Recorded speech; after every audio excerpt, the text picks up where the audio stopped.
దేవుడు తన ప్రజల్ని ఎందుకు పరీక్షిస్తున్నాడు తెలుసా? When you are tested you will be rewarded.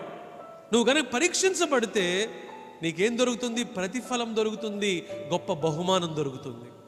హల్లెలూయా. దేవుడు నీకు ఆ బహుమానం ఇవ్వాలి అని చెప్పని కోరుకుంటున్నాడు. నీకు ఆ శ్రేష్టమైన బహుమానం ఇవ్వడానికి నిన్ను పరీక్ష మార్గంలో తీసుకెళ్తున్నాడు. ఆ పరీక్ష మార్గం ఏమి స్వీట్గా ఉండదు, ఆ పరీక్ష మార్గం ఏమి హాయిగా ఉండదు, ఆ పరీక్ష మార్గం ఏమి సంతోషంగా ఉండదు, ఆ పరీక్ష మార్గం ఏమి నీకు కంఫర్టబుల్గా ఉండదు.